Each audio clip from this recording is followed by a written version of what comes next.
Let's Get Two presents 5, 4, 3, 2, 1. Go, go, Astros! Here come the Astros, burning with desire. Here come the Astros, breathing orange fire. Here come the Astros, with winning on their mind.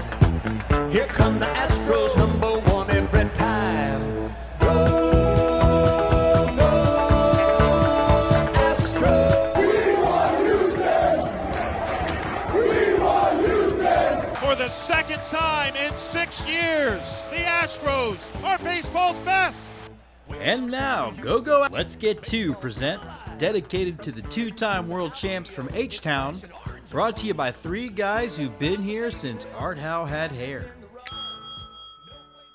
Good morning. Today is February 13th. Our long national nightmare is almost over, ladies and gentlemen, because 3 days from now, pitchers and catchers will be reporting to West Palm Beach for the Astros.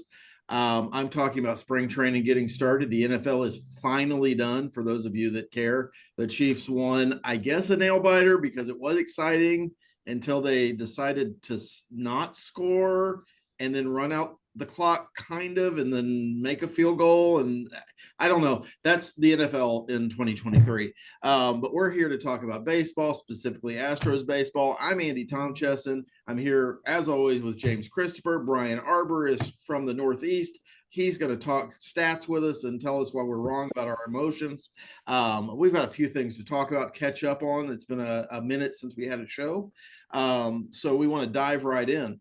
We've talked a little bit about Dana Brown, our new GM, and he hit the ground running, signing Christian Javier to an extension. This is not necessarily a new thing for the Astros to sign young players to extensions. I want to let Brian get first crack at this. Why is this both good news and not necessarily surprising news for the Astros? Yeah, I mean, why it's good news? Well, Christian Javier is such a good pitcher, he can throw a World Series no-hitter, or at least 6 innings of it. He is the Don Larson of modern-day baseball, both in the terms of, again, World Series no-hitter and only went 6 innings because you're much better off using your bullpen for the last 3 innings of such a thing.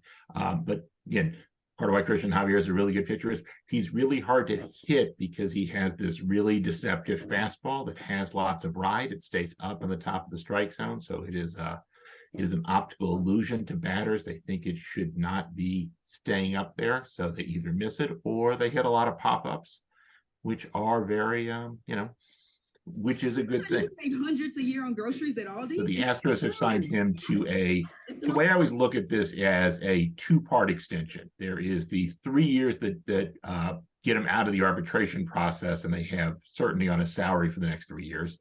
And then there's essentially a 2-year, $21 million per year free agent contract that he signed. So to your second question, Andy, this looks a lot like the extension that they signed last year with Yordan Alvarez. They bought him out for 3 free agent years, and frankly looks a lot like the extension they signed Alex Bregman to back in 2019, which also is going to buy him out for 2 free agent years, the first of which being 2023. And so it is what we've seen from Jim Crane, from the Jim Crane-led Astros, that they will offer these relatively short-term free contract extensions to their own players. The benefit is, Christian Javier should produce more than $64 million worth of value to the Astros over the next couple of years. The biggest risk is it's relatively low risk, because if he gets injured or you're only on the hook essentially for 2 years in which you wouldn't have had him. The actual biggest risk is Christian Javier will be a free agent again at the age of going into his age 31 season, where he can still sign another really nice free agent contract. So, but hey, that's a problem for 2028. Jim, where are you at Christian Javier being a part of the team for the next 5 years? I think it's about right. And I do think, obviously Brian broke down in his Substack how it's just what he said, that it's a good deal, and it's a deal that's kind of been part and parcel with the Astros overall strategy. And, I, for one, am excited about the next 5 years of Christian Javier. And if he is still relatively healthy and all of that stuff, would love to see another extension signed for him should he perform. But I think, again, to Brian's point, it remains, I think the key to being successful in today's MLB is roster flexibility. And these 5-year deals and these 6-year deals mean you can stay flexible. You're not handcuffed to this 10-year deal where 5 of them are good. And so, yeah, we could all, and Astros Twitter will start fretting about losing him somewhere around mid-July, losing him 5 years from now. But for me, I would much rather have had a 5-year deal than a 10-year or something like that. I think I think he's going to end up being an ace level pitcher. I think you can make the argument with the level of upside he has. I think that he could end up being the best pitcher on the staff before it's said and done. And I like the alternative to signing him to an extension is not signing him to an extension, right? And so what that looks like for those of us that aren't familiar is what we see with other pitchers, where you go to arbitration with him for the next 3 years and you have this prolonged fight that tends to work itself out in the media, where this year I think we were only a few $100,000 apart with him and a couple of other guys, but sometimes it gets uglier. And I don't know Dana Brown specifically and how he's going to handle these cases, but we certainly have seen general managers in Houston who want those cases to be known how we feel about a player, and those things get personal, and players, right, wrong, or indifferent, do take those cases personally because it's meant to be personal. You can love a guy all you want and make this guy's part of our team, but arbitration cases are not meant to make the player feel warm and fuzzy at the end of the day. So if you're buying out those arbitration, I think you're also buying a bunch of goodwill because you never have to lay out the case as to why this guy's not the best player on your team. And that's kind of what arbitration is. The whole process is meant to do from the team's perspective, which kind of brings me to the next guy that Dana Brown has talked a lot about trying to extend in Kyle Tucker. Kyle Tucker lost his arbitration case, so he's going to be making $5 million to play baseball this year, which sounds like a lot of money for the professor and the teacher and the HR guy over here. But he's knowing what I believe I know about Kyle Tucker, I don't think that he's thrilled about the amount of money he's getting. I think he was asking for 7.5 on his end. Jim, where are we with Kyle Tucker? Well, it's interesting because I never really, it's a lot of tea leaves. It's even less than tea leaves to read through how it goes. You and I and Brian might be super emotionally involved in it, and these guys might be so distanced from it because it's how the business works that we don't know. I always think it's bad that it gets to arbitration. Not bad. I always think it seems an extension later on is less likely if it gets to arbitration at all. To me, it feels like whether the player wins or the team wins, it seems like the best way to avoid any kind of acrimony from arbitration is to not let it get there in the first place. I don't see Tucker. I think we've all agreed on the show that none of us really see Tucker as a guy that's going to sign an extension anyway. He seems like, what was his walk-up song? Something about pay me more money over the last season. Like, and I guess if that's the reading of tea leaves, we're going to interpret walk-up songs. Maybe maybe we've gone too far down the rabbit hole, but I don't see Tucker signing an extension in the first place unless it's one of those crazy deals that we've all said we don't really want. I think the Bill James Bible has some sort of stat on the coefficient of walk-up music to free agent signings, but Brian, you probably opine to that. It is the next wave of analytics, but we're waiting for the next wave of articles to be written on that. So growth opportunity, potential opportunity for the budding sabermetricians in our audience. Beyond these sort of emotions, okay, I'm here to provide the numerical perspective here. I'm here to provide the bloodless perspective on this. The fact that the Christian Javier extension looks like other extensions of the Astros, part of why I point that out is because they don't offer a ton of years in free agency, and we're all said we're comfortable with that. But the downside to that is that Dallas Keuchel, Charlie Morton, George Springer, Garrett Cole, Carlos Correa leave in free agency, in part because the Astros are bloodless and don't give out huge long-term contracts. This offseason, Brandon Nimmo of the Mets signed a contract for 8 years and $162 million. And I bring that up because he's probably the best comp among the free agents this year to Kyle Tucker. And so if the cost to sign Kyle Tucker is an 8-year extension, Jim Crane has not shown a willingness to offer 8 years worth of free agent salary to any player. And if I'm Kyle Tucker, I'm like, if you're not going to pay me the market rate, fair enough. Appreciate your decision, but I know that someone will. I should note, in 3 years, that Kyle Tucker is controlled by the Astros for 3 years. So again, they could change this policy because the market clearly changed in the number of years that players got this year. And so we will see if Jim Crane, and I think this decision, look, it's 3 general managers doing the same type of contract. So I think the constant here is Jim Crane. We'll see if Jim Crane changes his opinion, his style, and the type of contracts he wants to give. But until we see evidence of that, my guess is they're not willing to pay Kyle Tucker his market rate. And, well, I got to say this, it's worked out so far for the Astros to let the players go. So I am less, I wouldn't mind them signing Kyle Tucker to an extension, but the fact that they're probably not, that my educated guess is they're not, is not making me up in arms. Because again, we've, hey, we let Garrett Cole go, and we got, we gave those innings to Christian Javier. Worked out pretty well this October, November. Well, and I think it's a little bit disingenuous, and nothing against Dana Brown, because I'm not trying to dump on Dana Brown, but to give Dana Brown any credit for this extension. To your point, this is the kind of extension the Astros front office makes, and they've made it across 3 GMs now. Dana Brown signed, and then all of a sudden Christian Javier has an extension in front of him. To claim that Dana Brown had a bunch to do with this outside of showing up for the press conference, I don't know how accurate that is. I mean, maybe he had a bunch to do with it. Maybe he just happened to sign, and then all of a sudden Christian was ready to sign. I think it's just a matter of the timing working out. Yeah, no, I agree with you on that analysis, Andy. And maybe, and nothing against Dana Brown, is what it is. Now, something Dana Brown has taken personal responsibility for is that he is evidently, according to him, personally negotiating with Casey Close, Kyle Tucker's agent, on Tucker's extension. So it'll be interesting to see, because he has also alluded to the fact that Tucker's extension is going to be a longer process than Javier does. One of the names that was initially part of this group was Framber Valdez. And curiously, we haven't heard anything about Valdez, to the point that Valdez's name isn't coming up as one of this group of extensions that's pending or on the horizon anymore.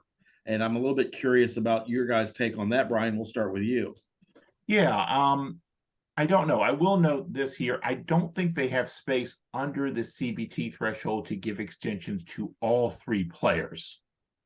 And that being said, since I don't expect Tucker, that leaves some room for Valdez if they can do that.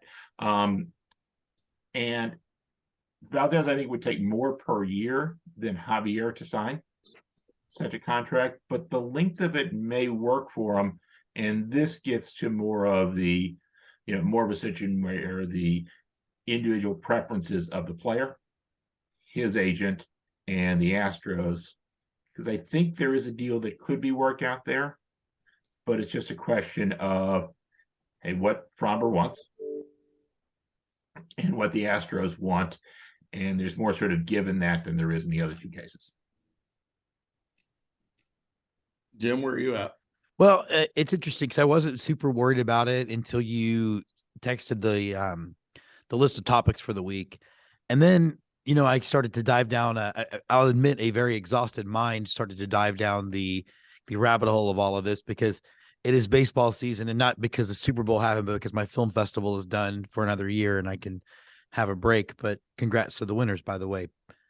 I did start to wonder, Brian, I'm interested in what you think about this. Is it possible that the Astros aren't pushing for an extension now and would like to see what life with Framber Valdez looks like post shift? Maybe, but one is, I think the expectation among sort of baseball nerds is that the shift will change things, but won't change things too much.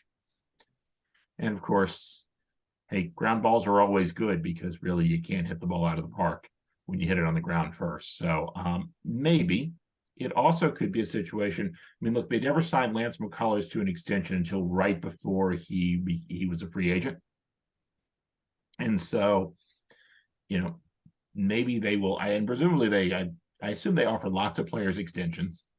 We don't hear discussions of them because if they don't go anywhere, there's nothing to sort of report on that. So maybe they've offered something to Framber and they're both in a wait and see mode. Maybe one or the other has committed to Framber will be here for 2 more years, and then the market will, he'll go where the market wants, and maybe it's something else. So, again, as with so many of these front office things, we don't know what's going on until it's done. And the tea leaves that we get, even the more sort of, Dana Brown's been more open in his communication in the last month than probably Jeff Luhnow was his entire time. Yeah. He was GM. It's very different. Clicked somewhere in the middle. It was mostly just recalibrating to him. And so does that mean anything? I don't know. I'll tell you when the contracts are signed or when they're not signed.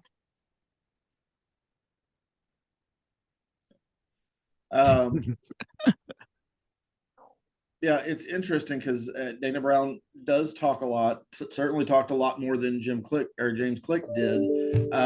Thursday, the Astros had, I guess, an open house or a season kickoff, whatever you want to look at it as, where they unveiled new menu items for Minute Maid Park, including a pupusa dog. I'm very curious how that's going to work, or even what that is.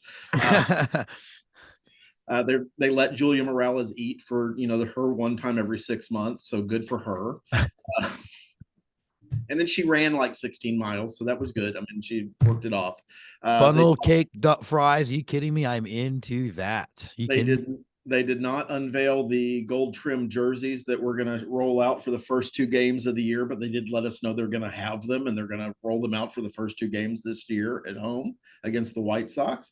If they're not blue, I'm going to be so upset. I know they're not going to be, but the blue with the gold would look tight. It would look like a throwback to the 90s, and it is what they wore when they actually won it.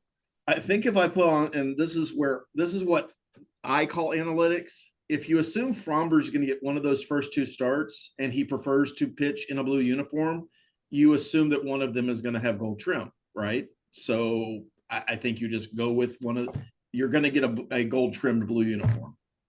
I think that's a fair assessment, right?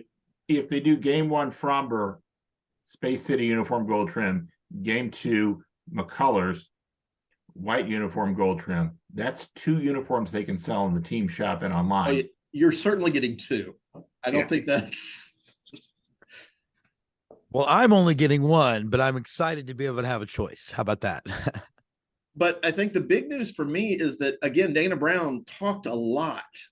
He talked about the extensions we've mentioned. He also talked about extensions that they're working on, supposedly, with Alex Bregman and Jose Altuve, because they are key cornerstone players for the organization. And I don't think those are necessarily on the horizon for the next month or even the next half season or anything, but they're coming, and that's something they're going to work on. Note that Scott Boras, I believe, is agent for both of those players. So those are going to be things that will be worked on for long periods of time, and they will be like pulling teeth a little bit to get through the end of. But except they weren't. Both of them have signed extensions, and they under Boras, and they weren't. So they were able to negotiate well on those 2. What that means for the next one, I don't know. But I tend to think Bregman's is harder than Altuve's. I think Altuve is going to get whatever he wants, and I think Altuve is one of those guys that is going to be an Astro as long as he wants to be an Astro. And I think Crane will give him whatever he wants to be an Astro. So that seems easy. But I think the interesting thing that Brown said, amongst a lot of other things, is that he is willing to have, and has already been having the conversation, and Brian, this should be music to your ears, with Jim Crane, that his way of looking at contracts has become a little bit antiquated, and I'm paraphrasing a little bit, in that the 5-year contract model doesn't really work in Major League Baseball, and that you can't keep letting talent walk out of your system because you can't guarantee the guys that you're going to continue to bring up are going to be as good. And so you're going to have to be flexible and understand that each player is unique and are individuals, and that you're going to have to be willing to stretch yourself. And that might be a 6 or 7 or an 8-year contract if the player warrants that. So I'm interested in your reactions to that. A, is that good news, which I assume it is for both of you? And B, do you believe it's a real thing? And I'll start with you, Brian. Yeah, I will fully believe it's a real thing when they sign one of those contracts, which is not to say that they can't be shifting or that that's meaningful or that, Dana Brown's making the case in that. The ultimate decisions in these things get made by the owner. It's very clear there's a model across 3 different GMs that the owner has followed. So, basically, they have to show me that it's changing for me to believe that it's changing. Will it? It just might. Is that a good thing? Hey, if you want to sign Tucker, if you want to sign Kyle Tucker, you have to do that. I don't know that you have to do that for Altuve or Bregman, that they could get, the sort of unofficial rule is that only 5 years, which is what Altuve signed as a extension all over his free agent years. So could they do a 5-year contract with Bregman? Absolutely. That seems pretty reasonable. Could they do it as a 7-8-year contract? Because the goal of those contracts, the reason why those have become so popular this off season is because it spreads out the average annual value. Yeah, they could do that too for another reason, which is they're really close to the CBT threshold, particularly in future years. And if they don't want to go over it, again, best thing to do is just go over it, Jim. It's only money. But it's not my money, so it's easy to say. But if they're worried about that, that's a strategy where they can do that. And then again, worry about paying them too much money and when they're in their age 40 season, when they get to their age 40 season. Jim, where are you with this? Well, I mean, I guess I agree with Brian that the proof will be in the pudding. I do like the fact that at least the story, because it isn't just like that.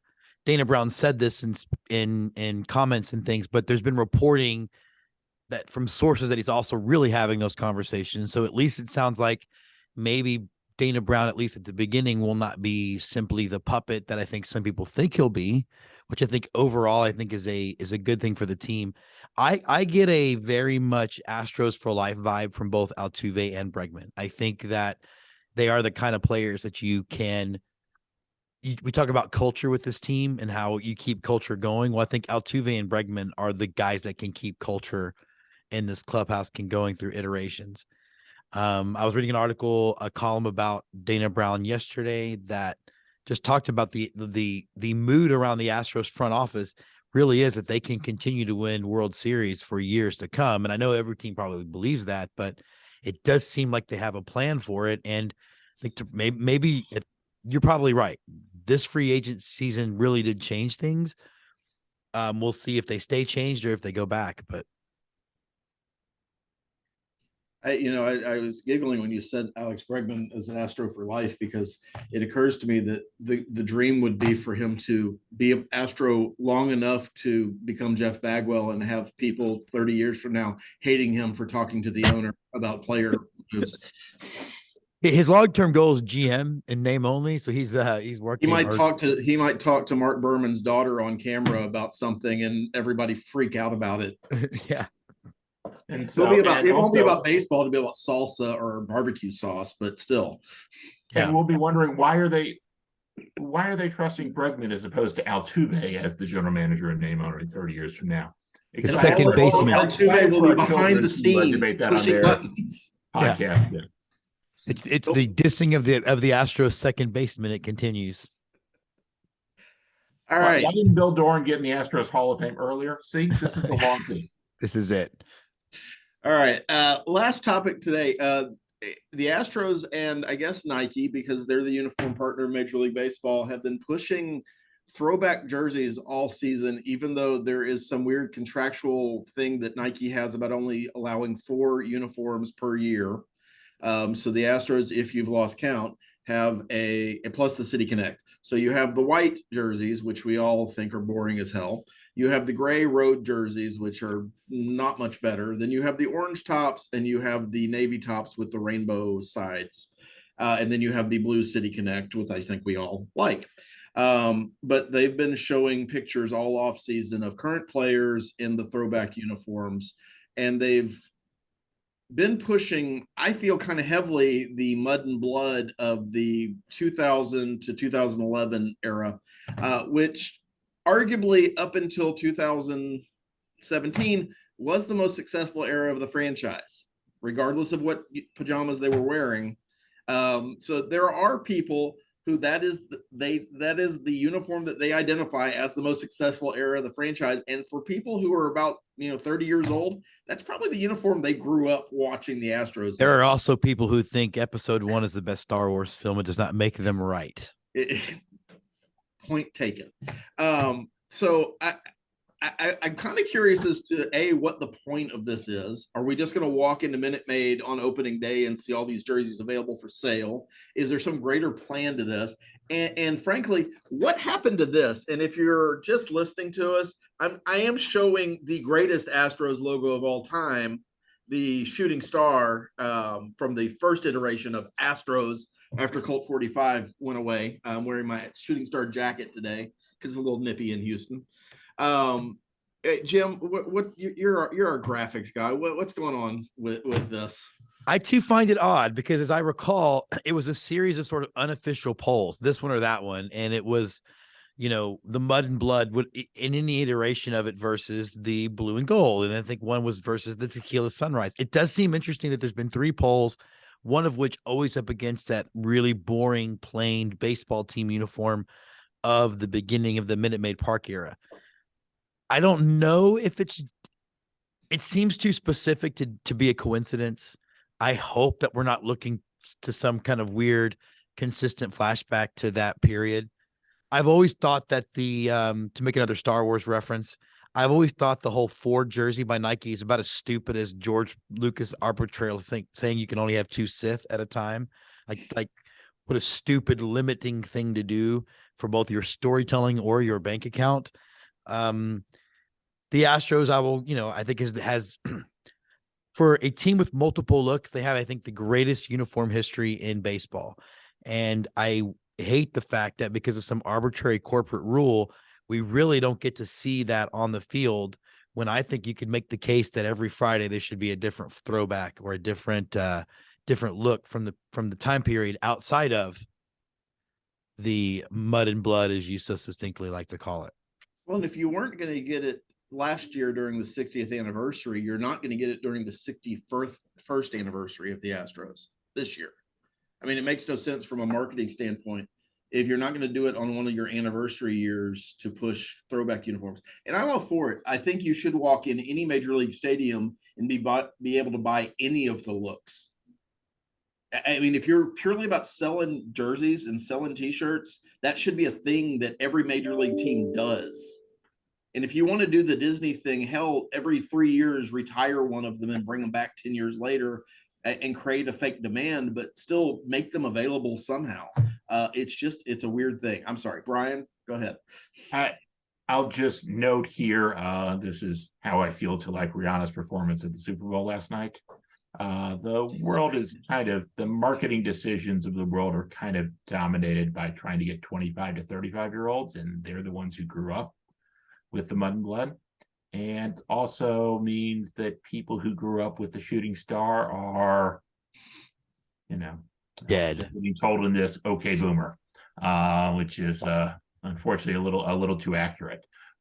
So this is the world, and one day they'll go back to U2 at the Super Bowl, or they never will, and one day they'll go back to Tequila Sunrise all the time, or they never will, and I'll just eventually become more and more of an old man complaining about half the way things used to be.